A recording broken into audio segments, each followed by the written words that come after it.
Episode 2 की starting में उम्मीद कह रही थी उस समय मेरा शरीर काफी ज्यादा गर्म हो चुका था। मैं काफी ज्यादा एक्साइटेड हो चुकी थी। मेरा दिल तब बहुत ही ज्यादा तेजी से धड़कने लगा था और ये सब वही महसूस होता है जब मैं एक साथ काफी सारे दुश्मनों को मारती हूँ। लेकिन इस बार सिचुएशन बिल्कुल ही अलग था। मेरे शरीर अपने आप ही मूव होने लगा था। आखिरकार मेरे साथ ऐसा क्यों हुआ था?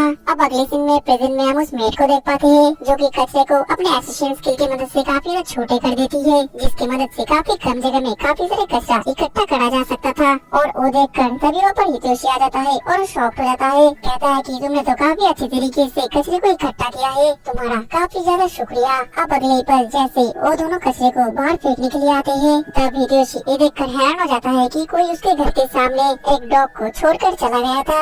और वहाँ पर तो एक लेटर भी था जिसको कि वो मेट पढ़ने लगती है। उसमें लिखा हुआ था कि मैंने इस डॉग को एक पमरियन समझकर एक पेट शॉप से खरीदा था, लेकिन ये जब धीरे धीरे बड़ा होता गया तो मुझे पता चला कि ये आगे जाकर काफी ज्यादा बड़ा हो जाएगा, इसलिए इस प्रकार के ब्रीड के डॉग को मैं अपने घर पर नहीं रख सकती, तो मैंने इसको किसी अमीर घर के सामने छोड़ने का फैसला किया। तो मेरे लिए इसका अच्छी से ख्याल रखना, ठीक है? ये सुनने के बाद तो हितोशी का मानो पैर तले जमीन खिसक जाता है और वो कहता है आखिरकार ये बंदा इतना ज्यादा सेल्फिश और मतलब कैसे हो सकता है? फिर वो आगे उस डॉग के पास जाता है। ये देखकर मेट कहती है क्या आप इस डॉग को अपने पास रखने वाले हैं? हितोशी कहता है कि हाँ, इसको मैं अपने पास ही रखने वाला हूँ। बाहर काफी ज्यादा गर्मी है और ये काफी ज्यादा छोटा भी है। अगर मैंने इसको ऐसे ही छोड़ दिया तो गर्मी की वजह से ये मर भी सकता है। ये सुनने के बाद तो सर्वेंट को अपने पास्ट की बात ही याद आने लगती है और वो कहती है एक एनिमल है और एक एनिमल जब तक अपने जीने का इच्छा रखता है तब तक इसको कोई भी मार नहीं सकता। सिर्फ काइंडनेस की वजह से अगर आप इसको अपने पास रखेंगे तो फिर इसका परिणाम काफी ज्यादा बुरा हो सकता है। इस डॉगी को इसलिए यहाँ पर छोड़ दिया गया क्योंकि ये इसकी किस्मत में लिखा था।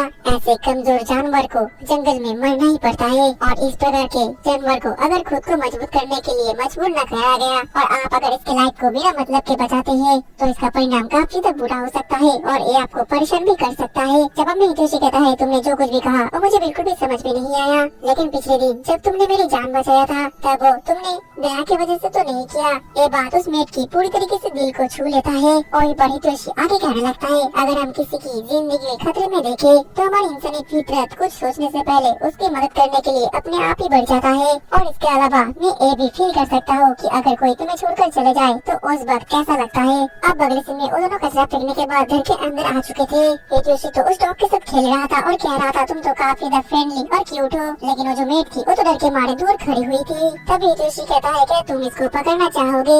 मेट कहती है नहीं। हितोशी कहता है एक बार इसको देखो तो सही, ये कितना ज्यादा फ्लफी और क्यूट है, जिस पर की वो मेट डर के मारे फिर से उस डॉग से दूर हो जाती है। ये देखकर हितोशी समझ जाता है और वो कहता है कहीं तुम डॉग से डरती तो नहीं हो? वो मेट तो काफी ज्यादा घबराई हुई थी और कह रही थी नहीं, मैं डॉग से बस थोड़ा ही डरती हूँ। वहीं पर उसका ये डरा हुआ चेहरा देखकर हितोशी अपने मन में कहता है ये तो काफी ज्यादा क्यूट लग रही है। तभी वो मेट कहती है अगर आप चाहते हो तो मैं इसको जरूर छूऊंगी, लेकिन वो तो अभी भी काफी ज्यादा डर के मारे कांप रही थी। ये देख हितोशी कहता है अगर तुम इस वापस से डरते हो तो तुम्हें अपने आप को फोर्स करने की कोई जरूरत नहीं है, लेकिन आखिरकार तुम डॉग से क्यों डरती हो? जवाब में वो मेट कहती है जब मैं छोटी थी तब मेरे मास्टर मुझे ट्रेनिंग देते थे और ट्रेनिंग देने के नाम पर वो मुझे घने जंगल के पहाड़ों में छोड़ देते थे और वहाँ पर काफी सारे जंगली कुत्ते थे। हितोशी कहता है मैं तुम्हें समझ सकता हूँ, लेकिन इस तरीके से तो तुम इस कुत्ते से कभी नहीं मिल पाओगे। ये सुनने के बाद उस मेट को बुरा लगता है और कहती है मुझे माफ कर देना कि मैं आपकी मदद नहीं कर सकती। हितोशी कहता है तुम चिंता मत करो, ये तुम्हारी गलती नहीं है, लेकिन अगर आप चाहते हो तो मैं इसको पकड़ने की ट्राई कर सकती हूँ। अब अगले ही पल वो मेट उस डॉग को तो पकड़ लेती है, लेकिन वो काफी ज्यादा घबराई हुई थी।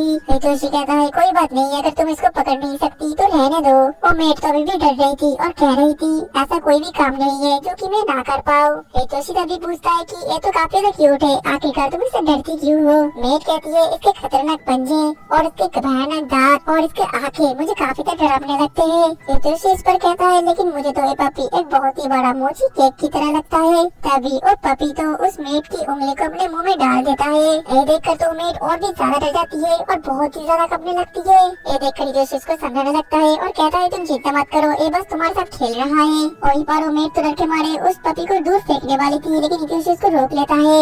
अब अगले पर हम देख पाते हैं कि उस मेट की हालत तो पूरी तरीके से खराब हो चुकी थी। वहीं दूसरी तरफ वो पपी तो अभी भी हितोशी के साथ खेल रहा था। ये देखकर मेट हितोशी को कहती है उनके साथ ऐसे मत खेलो, ये करना आपके लिए काफी ज्यादा खतरनाक हो सकता है। जब हितोशी कहता है तुम चिंता मत करो और चलो शॉपिंग करके आते हैं। अब अगले दिन में हम देख पाते हैं कि वो दोनों तो पेट शॉप में आते हैं और वहाँ और उमेद उस डॉग के लिए काफी सारी चीजें भी खरीद लेती है, जिसके बाद वो पप्पी अपने न्यू पट्टे के साथ काफी ज्यादा खुश होता है और हितोशी उस मेड को थैंक यू भी करता है उसकी मदद करने के लिए। पहले मेरी जिंदगी में आप जैसा कोई भी पर्सन नहीं था। मैं पहले जहाँ पर रहती थी वहाँ पर गलती करना सख्त मना था, इसलिए मुझे जो काम दिया जाता था मैं उसे बिना गलती करे बहुत ही अच्छी तरीके से पूरा करती थी। लेकिन आप जो मुझे काम करने के लिए दे रहे हो वो मेरे लिए पहली बार है और हर बार मैं इस काम को जितनी भी अच्छी तरीके से करने की कोशिश क्यों न करूँ, मैं हर बार गलती कर ही देती हूँ। मुझे बिल्कुल भी समझ में नहीं आ रहा कि आखिरकार मैं कैसे वो बन सकती हूँ जिसको कि आपको जरूरत है। ऐसा नहीं है कि मुझे कभी भी बोझ समझा गया। मैं जहाँ पर रहा करती थी वहाँ पर कम होने वाला जगह के लिए हमें लड़ना भी पड़ता था और वो जगह एक म्यूजिकल चेयर की तरह था। सतह में बैठने वाले लोगों के लिए हम जैसे पालतू लोग किसी भी मायने नहीं रखते थे। चाहे आप किसी भी उम्र या जेंडर का क्यों न हो, आपके पास बस ही स्किल होना चाहिए। और वहाँ पर मुझे रहने के लिए बस एक ही काम करना पड़ता था। लेकिन यहाँ पर बिल्कुल ही अलग है। मैं जिस मुकाम पर पहुँचना चाहती हूँ एक काम करना उसके लिए काफी ज्यादा अलग है। काश मैं भी तुम्हें उस पपी की तरह मिल जाती। काश मुझे पहले ही पता चल जाता कि इस दुनिया में अच्छे लोग भी मौजूद है। शायद इससे मैं वो भूल पाती जो कि आप चाहते थे। क्या मुझे यहाँ पर सच में रहना चाहिए?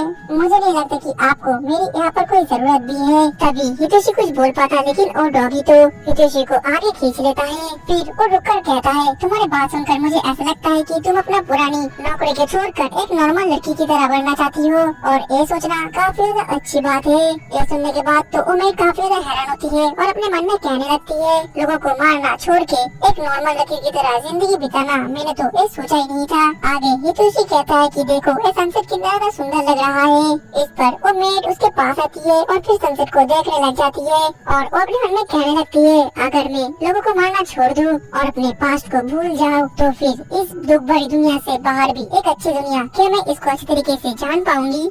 तो गाइस आज के लिए बस इतना ही। नेक्स्ट वीडियो मैं कल डाल दूंगा।